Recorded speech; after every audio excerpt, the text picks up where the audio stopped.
Here's an easy to follow guide to help you beat the General of the North. Build is at the end. This boss starts off every fight by leaping at you and smashing into the ground. You can easily counter this by using the Crescent Arc. Then you can either follow it up with a light attack, or use the Crescent Arc again to follow the dodge with a devastating counter. This boss follows up his leaping attack with either one of two attacks. Either he will leap back and pull out his bow, or he'll use his huge sword on his back. You will know it's the latter if he doesn't immediately leap back after your counterattack. The boss also uses an Ice Spikes attack. This is easily avoided by simply dodging in between the Ice Spikes. He then follows it up with another leaping attack. That is then followed up by whirling his sword around in a circular motion. I recommend dodging backwards to avoid this.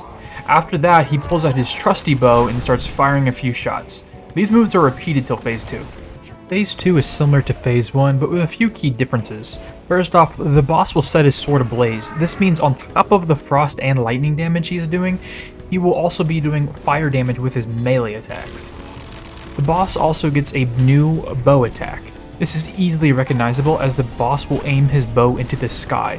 Following that, arrows will rain down around you. I recommend dodging sideways to avoid.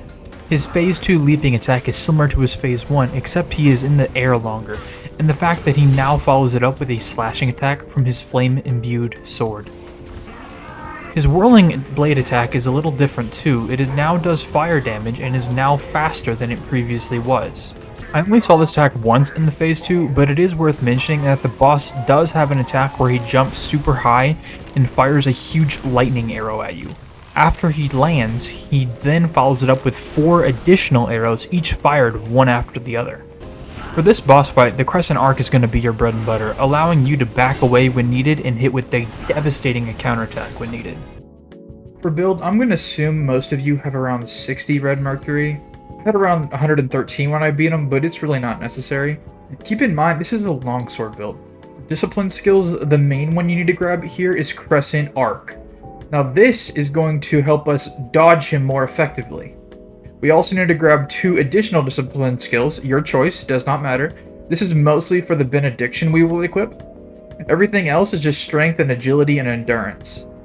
For the rest of the points, we will make sure to grab an extra temperance, extra mana flasks, as well as the alacrity for extra dodging, and of course the leech temperance for extra healing. For gear, my main weapon was my lashing whip longsword. I have this at a +5. For armor, I mostly went for magic resistance, but I did try to get lightning resist whenever possible. So this is here where we got the Zinwu hairpin. This is gonna give us a bit more magic and lightning resistance.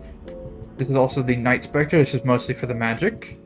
This is the Palace Made bracelet, also for magic and lightning. And of course, the bridal dress, same reason as the others, as magic and lightning. For pendants, I went with the Ludam pendant. This is going to reduce our damage taken, but it also increases stamina cost. I went with the Jade pendant. Yes, he mostly does ice, but on his second phase, he does do a little bit of burn damage, so this is to help mitigate that. And of course, we have the Twin Instant pendant for stamina recovery. This helps reduce the effects of the Ludan pendant. For spells, I mostly went with the Echo of Lu Benzine, or whatever it's called, mostly so we can trigger that alacrity whenever we need it. For items, we mainly have our mana vases. We have the Fixed Origin Pill because this boss tends to do 3 types of damage: ice, lightning, and fire. So this is going to help reduce all of our problems. We also have, of course, the Temperance. This was mostly because when he slams down to the ground, he does frost, so this helps mitigate any frost damage that might build up for me. Before I forget, I also wanted to mention this. I also take the Storm Ward Pill right before I go in. I don't equip it, but I just take it right before I go in. This helps reduce any lightning damage he will do. For Temperance, we have the Bone Needle Leech for extra healing. For the Huzong Acupoint, we have the Shadow Stone Needle of Agility. This is going to give us a little bit more damage and increase agility. Also, we have the Tianzang I really hope I'm not butchering this. The Shadow Stone Needle of Strength. This is going to give us a little bit more extra damage. For Benediction, we have the Tri-Disciplinary Force. This is the reason we have 3 discipline skills. This is going to give us more damage. Next, we have the Memory Rin, Skyborn Vigor. This is going to increase stamina recovery during Skyborn Might. So this is also going to help reduce the effects of the Ludan Pendant. And then lastly, we have the Wisdom Way Combo Force. This gives us more damage for each consecutive attack. Well, that does it for this video. Please let me know in the comments below if this video helped. See you.